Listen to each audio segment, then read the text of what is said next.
যাদবপুরে সার্জিক্যাল স্ট্রাইকের হুঙ্কার এবিভিপির রাজ্য সম্পাদকের গলায় শোনা গেল যাদবপুরে হবে এবার সার্জিক্যাল স্ট্রাইক, একেবারে দিলীপ ঘোষের সুরে। সেই কথাই আপনাদের সামনে রাখবো। যাদবপুরে তৃণমূলের যখন হুমকি হুঁশিয়ারি চলছে যাদবপুর কাণ্ড নিয়ে, তারপরে এবার আসরে নামলো এবিভিপি, অখিল ভারতীয় বিদ্যার্থী পরিষদ। যাদবপুরে নৈরাজ্যের পরিস্থিতি, অভিযোগ অখিল ভারতীয় বিদ্যার্থী পরিষদের। এসএফআই অপ্রাসঙ্গিক হয়ে যাচ্ছে বলেই কি তাদের সাহায্য করার চেষ্টা? যাদবপুরের মতো প্রতিটা ক্যাম্পাসে একই অবস্থা, যাদবপুরে ঢুকতে বাধা। সার্জিক্যাল স্ট্রাইকের হুঙ্কার দিলেন এবিভিপি রাজ্য সম্পাদক।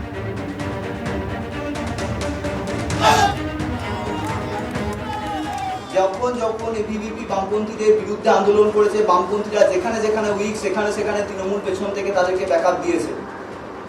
কত উদাহরণ নেবে? 2019 সালে যাদবপুর বিশ্ববিদ্যালয়ে সেই সময়কার কেন্দ্রীয় মন্ত্রী বাবুল সুপ্রিয় এবং মিত্রা পল এবং সেই সময়কার আমাদের এবিপি রাজ্য সম্পাদককে কিভাবে হ্যারাসমেন্ট করা হয়েছে, তাকে বার করে আনার জন্য সেই সময়কার আমাদের গভর্নর স্যারকে ক্যাম্পাসে ঢুকতে হয়েছিল এবং ঢুকে তাদেরকে রিকভার করতে হয়েছিল। সেই সময় তো তৃণমূল তাদেরকে পিছন থেকে মদত দিয়েছে। একটা কথা স্পষ্টভাবে বলতে চাই, আগামী দিনে যাদবপুরের ভিতরে বিদ্যার্থী পরিষদ সার্জিক্যাল স্ট্রাইক করবে এবং সেটা খুব ভয়ঙ্কর। যেরকম ভাবে যে সংগঠন যে ভাষা বোঝে, আগামী দিনে বিদ্যার্থী পরিষদ তাকে সেই ভাষাতেই জবাব দেবে। তারা কি বলছেন এবিভিপি রাজ্য সম্পাদক, যে একেবারে সার্জিক্যাল স্ট্রাইকের হুঙ্কার দিচ্ছেন। যাদবপুরে নৈরাজ্যের পরিস্থিতি তৈরি হয়েছে। গতকাল তারা যখন ঢোকার চেষ্টা করে ঠিক কি পরিস্থিতি তৈরি হয় সেই সময় দেখুন।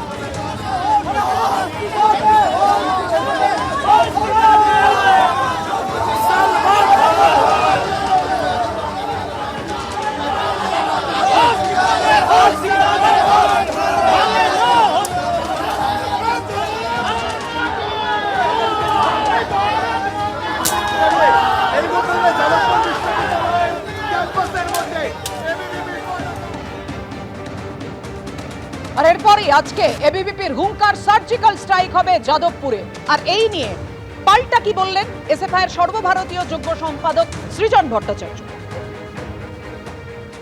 এবিভিপি কি করতে এলো? এসে যাদবপুরে 4 নম্বর গেট ধরে 4টে ঝাঁকিয়ে 3টে পতাকা নাড়িয়ে ছিঁড়ে ফেলে দিয়েছে। তোমাদের ক্যামেরা ছিল, সেই ক্যামেরার সামনে লাফঝাপ করেছে, একটু টিভিতে দেখাবে, এতেই ওদের মনের আনন্দ। ওরা ওইটুকুই করতে এসেছিল, ওইটুকু করে ওরা বেশ বুক ফুলিয়ে একটা বেশ করেছি গোছের মনোভাব নিয়ে ওরা বাড়ি চলে গেছে। গ্রহণযোগ্যতা নেই, আমরা ওদের নিয়ে ভাবিতও নই।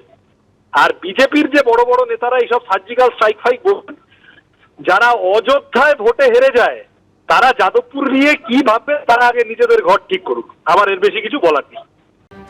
কিভাবে আমরা সার্জিক্যাল স্ট্রাইক করেছিলাম আপনারা দেখেছিলেন। একটা ক্যাম্পাসের মধ্যে যা ইচ্ছা তাই চলতে পারে না, এভাবেই সার্জিক্যাল স্ট্রাইকের হুঙ্কার দিয়েছিলেন দিলীপ ঘোষ। দেখুন। আর কিভাবে আমরা সার্জিক্যাল স্ট্রাইক করেছিলাম যাদবপুর ইউনিভার্সিটিতে আপনারা দেখেছেন। একটা ক্যাম্পাসের মধ্যে আপনি যা ইচ্ছা করবেন, এটা চলতে পারে না। কিছু হলিগান টাইপের ছাত্র ওখানে বসে বারবার এরকম করবে, মন্ত্রী থেকে গভর্নরকে অপমান করবে, এটা পশ্চিমবাংলার পক্ষে সম্মানজনক নয়।